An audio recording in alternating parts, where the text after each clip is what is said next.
পথের গান ছুটছে ট্রেন, পাহাড় চুইয়ে মেঘ, নতুন গায়ের নতুন পথের বেগ, নদী পার অচেনা পাখির ডাক, মঞ্চে আমার ঘর ছাড়তে চাক, চা স্টলের ধোঁয়ায় গল্প জমে যায়, অচেনা মুখেও আপন সুর বাজায়, হাওয়ার কাঁধে ভর করে স্বপ্ন হাঁটে, পাহাড়টাকে থামিস না রে, যাত্রা আছে পাখি পথে। নমস্কার, আমার নাম সুজিত, আর আপনারা আছেন ড্রিম স্টেপে। এই জার্নি শুধু পাহাড় বা ট্রেনের নয়, এটা তাদের জন্য যারা স্বপ্ন দেখে আর স্বপ্নকে ভয় করেন। যদি পথ কোথাও থামতে চায়, মনে রাখবেন আপনি চলছেন বলেই পথ আছে। আজ একটা স্টেপ, কাল আরেকটা, এইভাবেই তৈরি হয় ড্রিম স্টেপ। চলুন, থামা নেই, কারণ সবচেয়ে বড় জার্নিটা এখনো বাকি।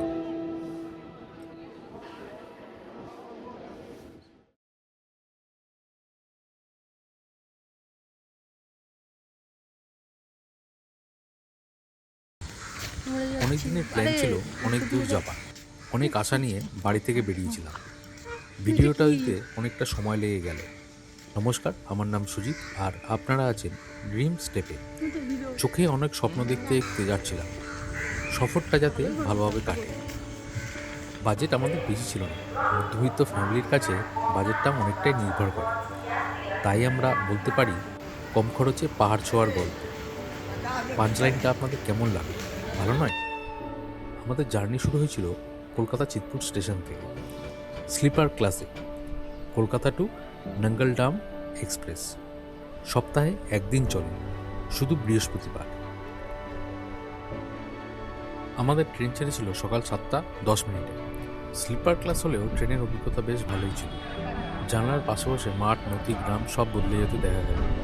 স্টেশনের চা, ঝালমুড়ি, ভেলপুরি আর আলুর চপ জাস্ট অসাধারণ। কিন্তু স্লিপার ক্লাসের খারাপ অভিজ্ঞতাও ছিল এই জার্নির শেষে। আসলে আমাদের আগের যে কামরা ছিল সেটা ছিল জেনারেল, মিডিল গেটটা বন্ধ ছিল না। স্বরূপ অনেকেই এসে আমাদের সিটগুলোতে বসতে শুরু করলো। দিনের বেলা ঠিক আছে, কিন্তু রাত্রিবেলা সেটা সম্ভবপর হয়ে ওঠে না। হ্যাঁ, একটা ব্যাপার বলতেই ভুলে গেলাম, কলকাতা চিতপুর টু আম্বালা স্টেশনে স্লিপার ক্লাসে ভাড়া ছিল 740 টাকা। কলকাতা থেকে আম্বালা পর্যন্ত মোট হল্ট 12টা। তার মধ্যে পড়ে Asansol junction, Jasidih junction, Jhajha, Kiul junction, Patna junction, Deendayal Upadhyay junction, Varanasi junction, Lucknow, Bareilly, Moradabad, Saharanpur, তারপর আম্বালা। এরপর আরও 3টে স্টেশন যাবে গাড়ি।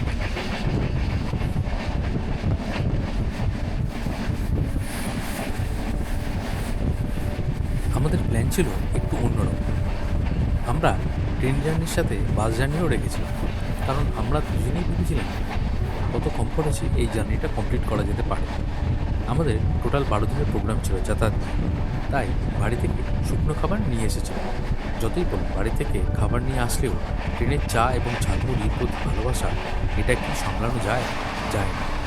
ট্রেনে যাওয়ার সময় ভাবছিলাম এই ট্রেনের অনেক হল্ট আছে, যেই জায়গাগুলির নাম সত্যজিৎ রায়ের গল্পগুলোর মধ্যে উল্লেখ রয়েছে, যেরকম যোশীটি কিউ। এই জায়গাগুলোতে ট্রেন থামলে সেই গল্পগুলোর কথা মনে পড়ে যেত, যেরকম ফ্রিজ গল্পে যোশীটির জায়গার কথা উল্লেখ রয়েছে।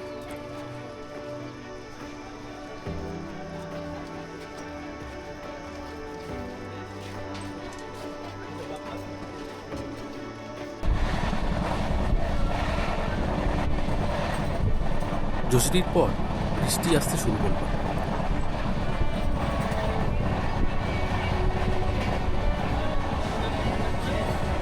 বৃষ্টি কাটিয়ে একটা স্টেশন আসলো, নাম ছিল নারগঞ্জ।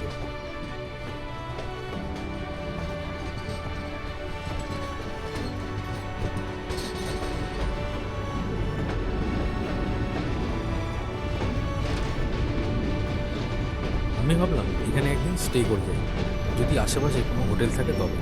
ট্রেনটার কিন্তু এখানে কোনো হল্ট ছিল না। ভাগ্য দেখুন, এরকম সহায়, ভগবান হয়তো মনের কথা শুনে নিল। ট্রেনটি 10 মিনিটের জন্য দাঁড়ালো। সত্যি আশেপাশে এত মনোমুগ্ধকর দৃশ্য যে বলার অপেক্ষা হয় না। আপনারা যদি কেউ আম্বালা যান বা সিমলা যান, তবে এই রুটটা দিয়ে আসতে পারেন।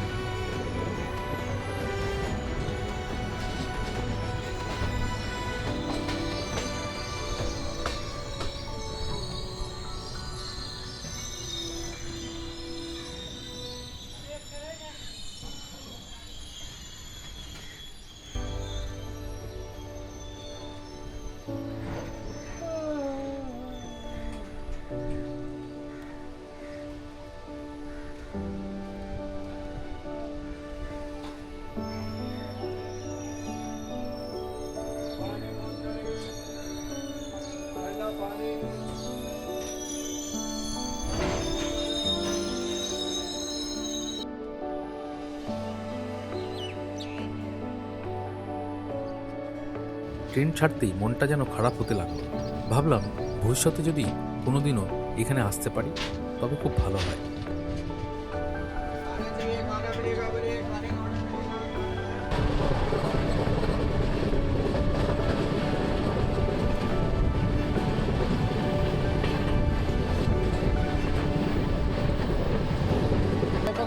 দুপুরে খাবার হয়ে গেছিল, তাও স্টেশনে আসলে যেন খেতে ইচ্ছা করে।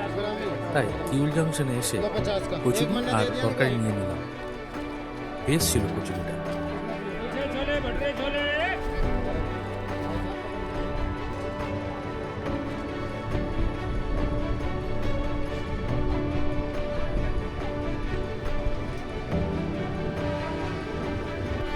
চলতে চলতে বিকেল হয়ে আসলো। অনেক স্বপ্ন নিয়ে যাচ্ছে, জানি না সফল হতে পারবো না। পুরো জার্নিটাই অ্যাডভেঞ্চার, নিজেরা যাচ্ছে, শুধু আমি আর আমার বন্ধু।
বিকেল গড়িয়ে রাত হলো, দীনদয়াল উপাধ্যায় জাংশনে নামলাম। তখন 7:40। ভাবলাম কিছু টিফিন করে নিই। তারপর ভাবলাম না, আর কিছুক্ষণ পরেই তো রাতের খাবার খাবো, তাই আর কিছু নিলাম না।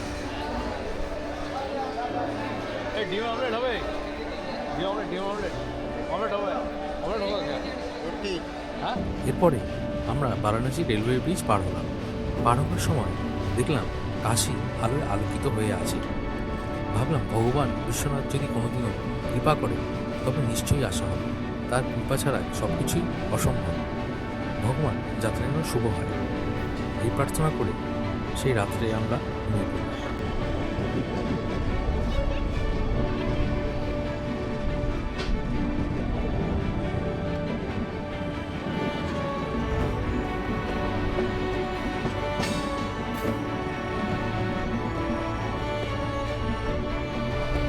পরের দিন সকালে উঠলাম।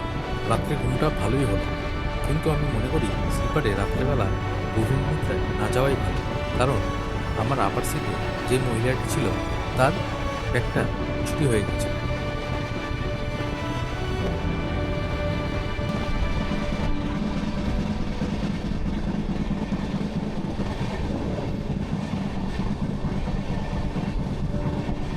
আম্বালা স্টেশনের কাছাকাছি চলে আসলাম।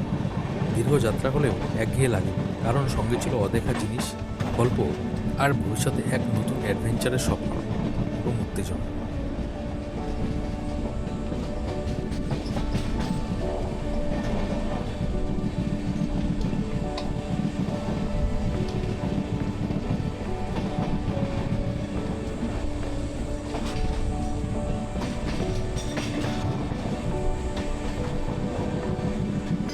আম্বালা স্টেশনে পৌঁছালাম তখন প্রায় দুপুর 1টা নাগাদ।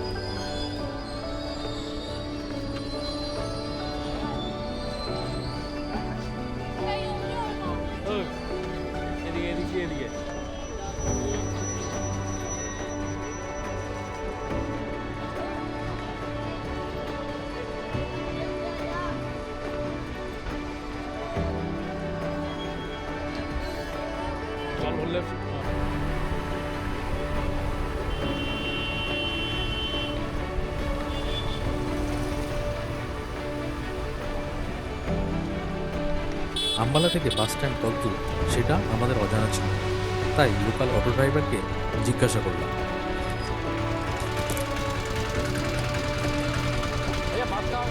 তিনি বললেন রাস্তা পার করেই বাস স্ট্যান্ড। বাস স্ট্যান্ডে গিয়ে দুপুরে লাঞ্চ করে নিলাম।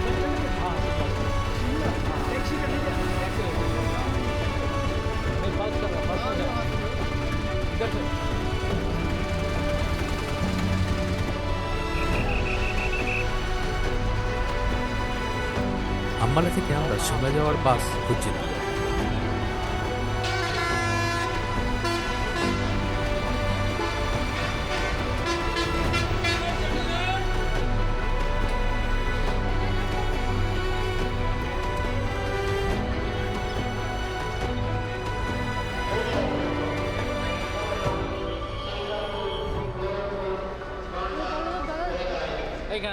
ওখানে গিয়ে শুনতাম।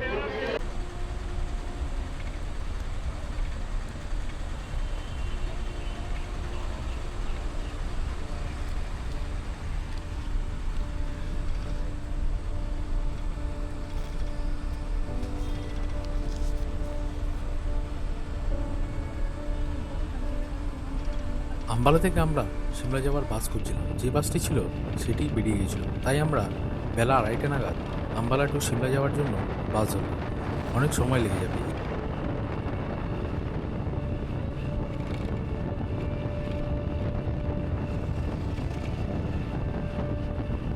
HRTC-র বাসে চেপে আমরা সিমলার উদ্দেশ্যে রওনা হলাম।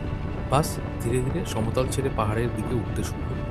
একের পর এক বাঁক, জানলা দিয়ে ঢুকে পড়া ঠান্ডা হাওয়া, দূরে সবুজ পাহাড় আর মেঘের খেলা। বাসের ভাড়াও বেশ কম ছিল, অথচ ভিউ ছিল কোটি টাকার মতো। সিমলা এমনই এক জায়গা, বারবার আসতে ইচ্ছা করে। আমরা কোথাও কোনো কিছু বুকিং করে আসি না, হোটেল না কিছু, যা আছে কপালে দেখা যাবে।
আগেরবার যখন এসেছিলাম তখন সিমলা কালীবাড়িতে ছিলাম, এবারও সেরকমই প্ল্যান।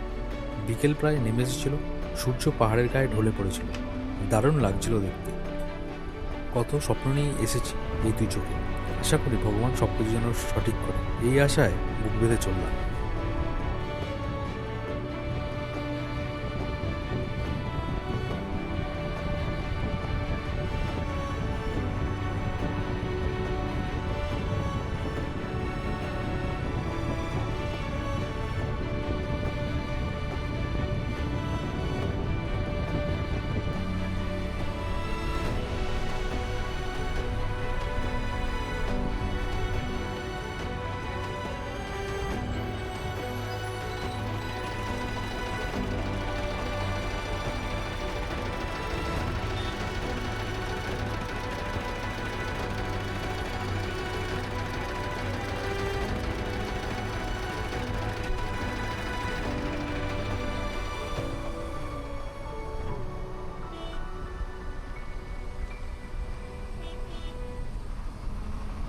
বাস এগিয়ে চলল সিমলার উদ্দেশ্যে। সিমলাতে নামলাম। পাহাড়ে সূর্য অস্ত যায় দেরি করে। আমরা নেমে দেখলাম সিমলার পাহাড়ে আলোর ঝলকানি। নেমে অনেকটা পথ যেতে হবে, তাই হাঁটতে শুরু করলাম। সিমলা কালীবাড়ি উঠতে শুরু করলাম। পাহাড়ি শহরের ঠান্ডা হাওয়ায় শরীর জুড়িয়ে গেল। অবশেষে সিমলা কালীবাড়িতে পৌঁছালাম। আমরা যে থাকার জন্য ঘর নিলাম তার ভাড়া ছিল 300 টাকা, ডবল বেড। রাতে ঠান্ডা আরও বেড়ে গেল। বাইরে পাহাড়ের নীরবতা আর কালীবাড়ির ভেতরে এক আলাদা প্রশান্তি। রাতের সিমলা সত্যি অন্যরকম।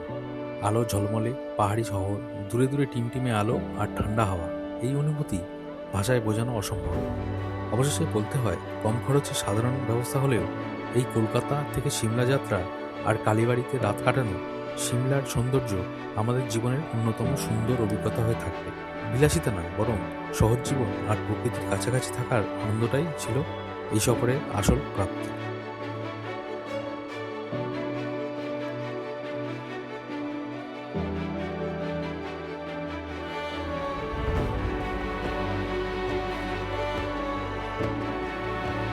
তাই বলতেই পারি, সিমলার রাত মানে ঠান্ডা হাওয়া, পাইন গাছের ফিসফিস, হালকা কুয়াশার জ্বলে ওঠা পাহাড়ি আলো, মলের রোডে ধীর পায়ে হাঁটা আর নীরবতার ভেতরে জমে থাকা এক টুকরো শান্তি। ভালো থাকবেন সবাই। যদি ভালো লাগে এই ব্লগটি অবশ্যই সাপোর্ট করবেন। দেখা হবে নেক্সট ব্লগে। স্বল্প খরচে ছোট্ট কিন্তু সুন্দর এই ভ্রমণ আমাদের জীবনের আরেকটি স্মৃতি হয়ে থাকলো। আমাদের এই ভ্রমণ আপনাদের ভালো লেগে থাকলে পাশে থাকবেন। আবার দেখা হবে নতুন গল্প নিয়ে খুব তাড়াতাড়ি। ভালো থাকবেন সবাই। নমস্কার।